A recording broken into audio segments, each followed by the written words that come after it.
देखिए मित्रों, आज हम लोग बात करेंगे यहाँ पर 251 नंबर के प्रश्न से। आप सभी का कोटा ऑनलाइन क्लासेज में स्वागत है। पहली बार जुड़े हो तो चैनल को जरूर सब्सक्राइब कर लीजिए, लाइक कीजिए। मैं मुकेश कुमार नागर आपके सामने एक बार फिर हाजिर हूँ। देखिएगा, 251 नंबर का प्रश्न है जो मैंने आपसे पूछा भी था। निम्नलिखित में से छायावादी कवि नहीं है, वो थे मैथिली शरण गुप्त, बाकी प्रसाद पंत निराला, महादेव वर्मा ये छायावादी कवि माने जाते हैं। आप सबको पता होगा इस चीज के लिए। ठीक है। अगला प्रश्न था 292 नंबर का प्रश्न था, इनमें से छायावाद की प्रवृत्ति कौन सी नहीं है। तो इसमें इति वर्तात्मकता जो प्रवृत्ति है वो छायावाद की नहीं है, क्योंकि ये द्विवेदी युग की प्रवृत्ति मानी जाती है।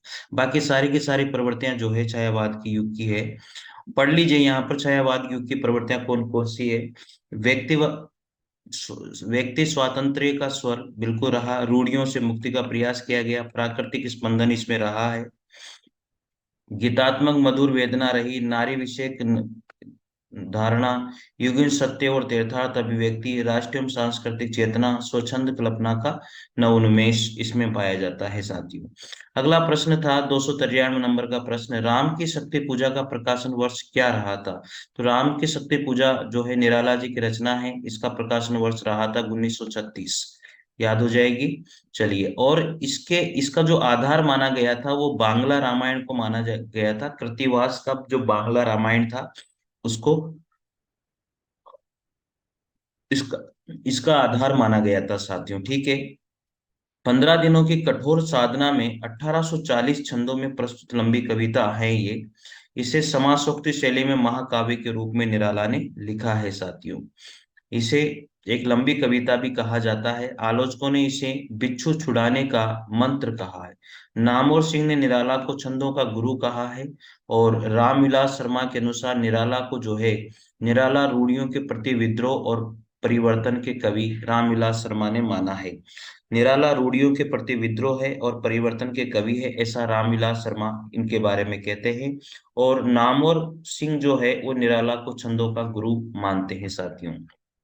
चलिए, निराला की कृतियां कौन कौन सी है। अनामिका 1923 में प्रकाशित हुई, परिमल 1930 में, गीतिका 1936, सांदे काकले 1969, जूही की कली 1916, पंचवटी प्रसंग और सरोज स्मृति 1935 में, तुलसीदास 1938, कुकुरमुत्ता 1942 में।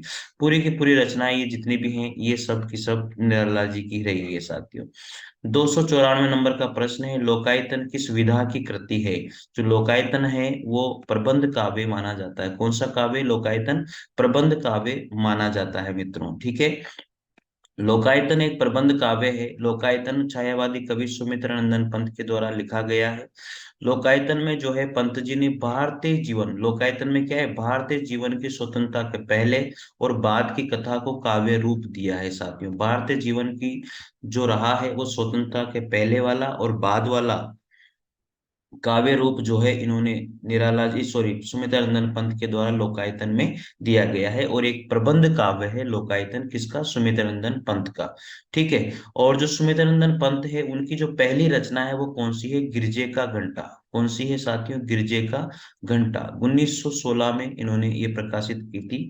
और जो सुमित्रा नंदन पंत है ये जरूर याद रखिएगा कि उनकी पहली रचना कौन सी, गिरजे का घंटा है, जो 1916 में प्रकाशित की गई थी। अब सुमित्रानंदन पंत की यहाँ पर कृतियां आपको ध्यान रखनी है। वीणा 1927 में इन्होंने प्रकाशित करी, ग्रंथि 1920 में, गुंजन 1932 में, युगांत 1936 में, युगवाणी 1939 में, ग्राम्या 1940 में, स्वर्ण किरण इन्होंने 1947 में, स्वर्ण धूलि 1947 में, युगपथ 1949 में, लोकायतन 1964 में, चिदम्बरा 1965 में, कला और बूढ़ा चांद इनके द्वारा लिखा गया साथियों। तो याद रखिएगा ये सुमित्रानंदन पंत की रचनाएं हैं। गिरजे का घंटा 1916 में प्रकाशित हुआ था, इनकी पहली रचना मानी जाती है। लोकायतन इनका एक प्रबंध काव्य है। छायावादी जो कवि सुमित्रानंदन पंत है उनका लोकायतन के अंदर जो है इन्होंने भारतीय जीवन की स्वतंत्रता के पहले और बाद के कथा को जो है प्रबंध काव्य के रूप में लिखा है साथियों। तो वीणा, ग्रंथि, गुंजन, युगांत, युगवाणी, ग्राम्या, स्वर्ण किरण, स्वर्ण दूली, युगपत, लोकायतन, चिदम्बरा, कला और बूढ़ा चांद। साथियों ये सारी की सारी रचनाएं सुमित्रानंदन पंत की रही है मित्रों, याद रख लीजिएगा। अब कला और बूढ़ा चांद पर 1960 में इनको जो है साहित्य अकादमी पुरस्कार दिया गया था। जो सुमित्रानंदन पंत थे साथियों, उन्होंने एक लिखी काव्य लिखा या कविता लिखी या कृति इनकी जो रही है कला और बूढ़ा चांद, उसके ऊपर सुमिता नंदन पंत को 1960 में क्या दिया गया था, साहित्य अकादमी पुरस्कार दिया गया था। तो साहित्य अकादमी पुरस्कार कला और बूढ़ा चांद पर 1960 में किसको मिला था, सुमिता नंदन पंत को मिला था साथियों। जो पंत को संवेदनशील इंद्रिय बोध का कवि कहते हैं, पंत को क्या कहते हैं, संवेदनशील और इंद्रिय बोध का कवि भी कहा जाता है, किसको, सुमिता नंदन पंत को।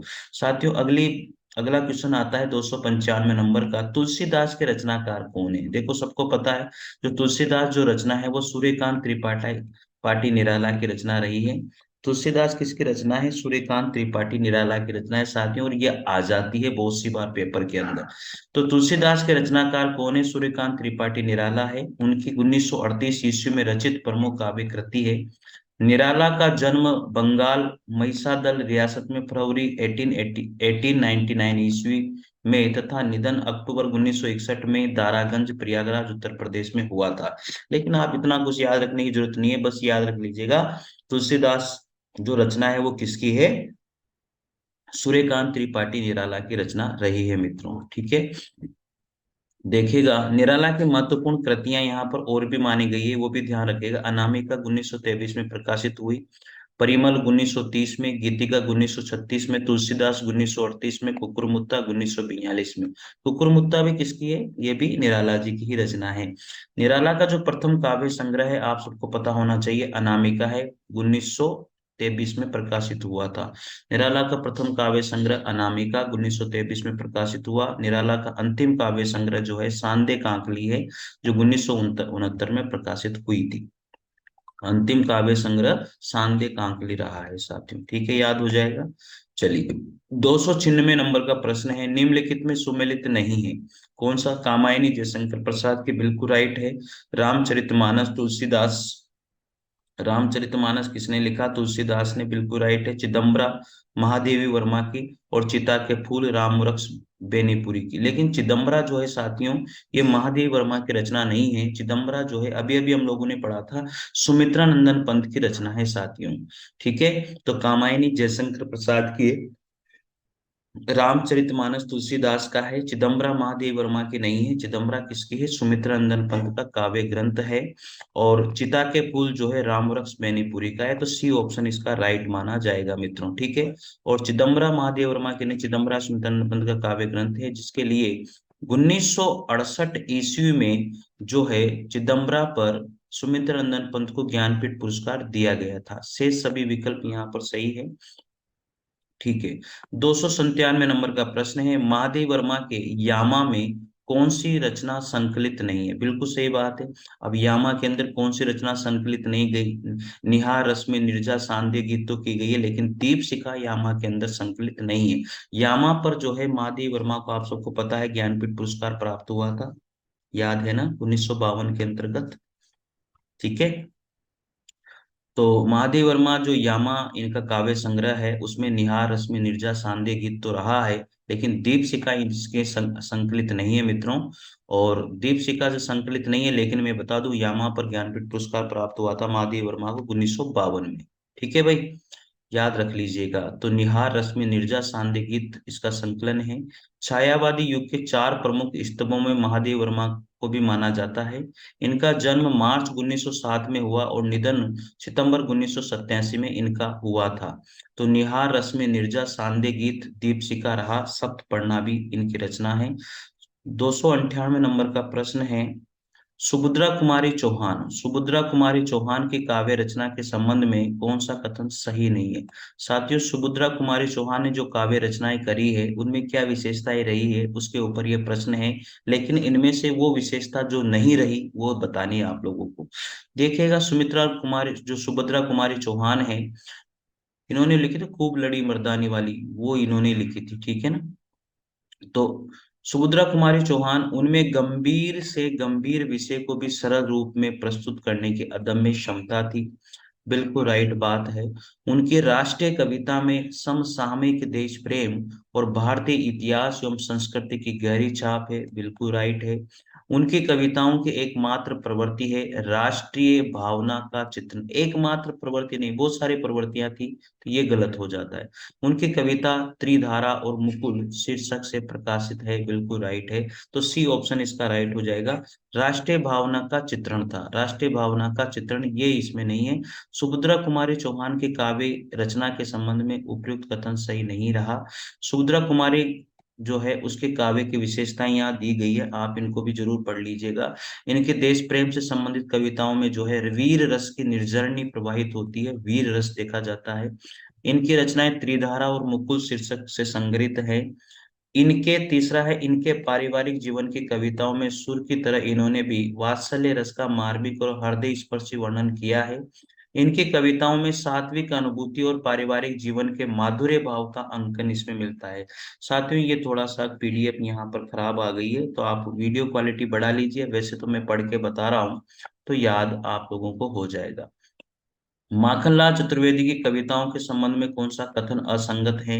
बिल्कुल ये याद रख लीजिएगा आप। देखिएगा, माखनलाल चतुर्वेदी कविताओं से संबंधित नहीं है। साहित्य वेदना, हिम तरंगिणी आदि इनकी काव्य कृतियां रही है। साहित्य वेदना, साहित्य देवता और हिम तरंगिणी ये इनके आदि इनकी काव्य कृतियां, बिल्कुल सही है। राष्ट्रीयता उनके काव्य का कलेवर है, तो भक्ति और रहस्यात्मकता प्रेम उनकी रचनाओं की आत्मा है, बिल्कुल सही है। उनकी कविताओं में छायावादी रहस्यात्मकता का सगुण मधुर भक्ति के साथ एक अजीब समन्वय दिखाई पड़ता है, यह भी बिल्कुल है। उनकी राष्ट्रीय कविताओं में आदर्श की तोती उड़ाने, तोती नहीं थी, बिल्कुल सही थी, तो ये गलत हो जाएगा ऑप्शन। ठीक है। माखनलाल चतुर्वेदी की रचनाएं और भी हैं। साहित्य देवता 1942 में प्रकाशित हुई, हिम तरंगिणी 1949 में, माता 1951 में, कृष्ण अर्जुन युद्ध 1918, हिम क्रीटनी 1943 में प्रकाशित हुई। तो इस तरह से आपको ध्यान रखना है। 300 नंबर का प्रश्न है, कौन सा विकल्प सही नहीं है? देखेगा कौन सा विकल्प सही नहीं है, देखते हैं। संशय की एक रात में राम के मन का संशय चित्रित किया गया है। संशय की एक रात जो है साथियों, इसमें राम के मन का संशय चित्रित किया गया है, बिल्कुल राइट है। उर्वशी का दर्शन पक्ष है, प्रेम और ईश्वर, जैव और आत्म धरातल को मिलाना, ये भी राइट है। कुरुक्षेत्र में गांधीवादी अहिंसा का समर्थन किया गया है, ये गलत है। लोकायतन, ये गलत रचना है। लोकायतन में स्वाधीनता पूर्व से लेकर उत्तर स्वप्न तक का विशाल भारतीय प्रवेश मिलता है, बिल्कुल राइट है साथियों। तो सी ऑप्शन इसमें क्या हो जाएगा? गलत हो जाएगा मित्रों। चलिए, अगला प्रश्न है, 301 नंबर का प्रश्न है, निम्नलिखित को सुमेलित कीजिए।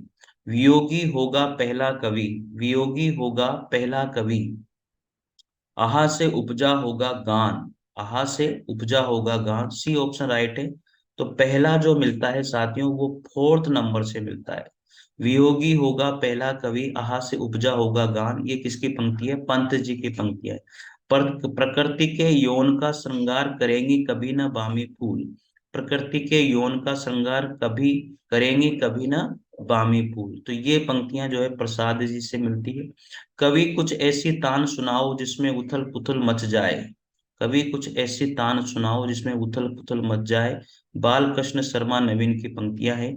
धन्य मैं पिता निरर्थक था, कुछ भी तेरे हित न कर सका, ये निराला जी की सरोज स्मृति से ली गई पंक्तियां हैं।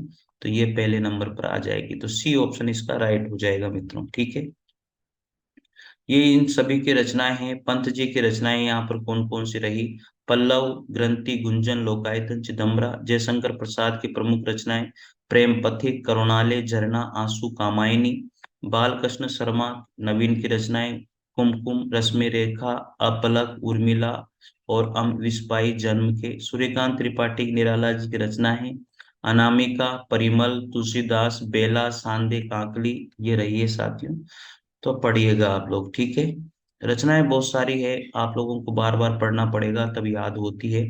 302 नंबर का प्रश्न है, निराला की काव्य कृतियों से संबंधित कौन सा कथन सही नहीं है? अनामिका में संग्रहित अधिकांश रचनाएं उत्कृष्ट भाव व्यंजना तथा कलात्मक प्रौढ़ता के द्योतक मानी जाती हैं। बिल्कुल सही बात है। सरोज स्मृति हिंदी का श्रेष्ठ शोक गीत माना जाता है। बिल्कुल राइट है। राम की शक्ति पूजा में कवि का पौरुष और ओज चरम उत्कर्ष के साथ अभिव्यक्त हुआ है। राइट है। तुलसीदास में चिंतन की अपेक्षा कथा विस्तार अधिक है। ये गलत हो जाएगा। अनामिका में संग्रहित अधिकांश रचनाएं उत्कृष्ट भाव व्यंजना तथा कलात्मक प्रौढ़ता की द्योतक है। राइट है। सरोज स्मृति हिंदी का श्रेष्ठ शोक गीत माना जाता है। राइट है। राम की शक्ति पूजा में कवि का पौरुष और ओज चरम उत्कर्ष के साथ अभिव्यक्त हुआ है। बिल्कुल 100% राइट बात है। चलिए 303 नंबर का प्रश्न है, यदि श्रद्धा और मनु अर्थात मनन के संयोग से मानवता का विकास रूपक है तो भी बड़ा ही भावमय और सलाद्य है। यदि श्रद्धा और मनु अर्थात मनन के संयोग से मानवता का विकास रूपक है तो भी बड़ा ही भावमय और सलाद्य है। कामायनी की कथा सृष्टि के विषय में ये विचार किसका रहा है साथियों? तो कामायनी तो जयशंकर प्रसाद का महाकाव्य है, तो ये जयशंकर प्रसाद का ही रहा है साथियों। नंद दुलारे वाजपेयी क्या कहते हैं कामायनी के लिए? कामायनी नए युग का प्रतिनिधि काव्य है। कामायनी के लिए नंद दुलारे वाजपेयी ने क्या कहा? जो कामायनी है वो नए युग का प्रतिनिधि काव्य है। मुक्तिबोध ने क्या कहा? कामायनी एक फैंटेसी है। सुमित्रानंदन पंत ने क्या कहा? कामायनी ताजमहल के समान है। तो ये थोड़ा सा आप लोग पढ़ लीजिएगा, ठीक है। अगला प्रश्न आता है 204 नंबर का, जब वेदना के आधार पर सहानुभूतिमयी अभिव्यक्ति होने लगी तब हिंदी में उसे छायावाद नाम से अभिहित किया गया था। जब वेदना के आधार पर सहानुभूतिमय अभिव्यक्ति होने लगी तब हिंदी में उसे छायावाद नाम से अभिहित किया गया था। बहुत तगड़ी बात है साथियों। छायावाद की परिभाषा किसके द्वारा दी गई थी? जयशंकर प्रसाद के द्वारा। एक बार पढ़िए, जब वेदना के आधार पर सहानुभूति अभिव्यक्ति होने लगी तब हिंदी में उसे छायावाद नाम से अभिहित किया गया था। तो ये जो परिभाषा है छायावाद से संबंधित, ये किसने दी थी? जयशंकर प्रसाद ने। आप थोड़ा सा याद कर लीजिएगा। और भी छायावाद से संबंधित सुमित्रानंदन पंत ने छायावाद को चित्र भाषा पद्धति कहा है। सुमित्रानंदन पंत जो है छायावाद को क्या कहते हैं? चित्र भाषा पद्धति कहते हैं। डॉक्टर नगेंद्र के अनुसार स्थूल के प्रति सूक्ष्म का विद्रोही छायावाद है। डॉक्टर नगेंद्र ने छायावाद की क्या परिभाषा दी? स्थूल के प्रति सूक्ष्म का विद्रोही छायावाद है। ये डॉक्टर नगेंद्र के द्वारा बताया गया है। नंद दुलारे वाजपेयी ने छायावाद के लिए क्या कहा? छायावाद सांसारिक वस्तुओं में दिव्य सौंदर्य का प्रत्यय है। छायावाद सांसारिक वस्तुओं में दिव्य सौंदर्य का प्रत्यय है साथियों। तो ये नंद दुलारे वाजपेयी के द्वारा कहा गया है। जो छायावाद है वो सांसारिक वस्तुओं में दिव्य सौंदर्य का क्या है? प्रत्यय है। नंद दुलारे वाजपेयी ने छायावाद के लिए ये बात कही है। मित्रों 305 नंबर का प्रश्न है, देखिएगा। कौन सा विकल्प इनमें सुमेलित नहीं है? अब सुमेलित इनमें कौन सा विकल्प नहीं है? 305 नंबर का प्रश्न है। अच्छा प्रश्न है साथियों। हिमक्रीटनी जो है रामधारी सिंह दिनकर की रचना नहीं है, ये ध्यान रखिएगा। बुद्ध और नाचगर हरिवंश राय बच्चन का है। हिमक्रीटनी रामधारी सिंह दिनकर की नहीं है, तो बी ऑप्शन गलत हो जाएगा। हम विश्व पाई जन्म के बालकृष्ण शर्मा की है। प्रवासी के गीत नरेंद्र शर्मा की है। तो ये अच्छे से पढ़ लीजिएगा आप लोग। इन क्रिएटनी किसकी है? माखनलाल चतुर्वेदी की रचना है, रामधारी सिंह दिनकर की नहीं है साथियों, ठीक है। माखनलाल चतुर्वेदी की और भी रचनाएं कौन कौन सी है? कृष्ण अर्जुन युद्ध, हिम क्रीटनी, साहित्य देवता, हिम तरंगिणी और माता। ये महादेव माखनलाल चतुर्वेदी की रचनाएं। हरिवंश राय बच्चन की रचनाएं देखिएगा, तेरा हार, मधुशाला, मधुबाला, मधु कलश। इनके साथ इनके प्रकाशित सन भी दिए गए हैं, तो इनको भी थोड़ा ध्यान दीजिएगा आप लोग। निशा निमंत्रण, सतरंगिनी, बुद्ध और नाचगर, दो चट्टाने, जाल समेटा। ये हरिवंश राय बच्चन की कृतियां हैं।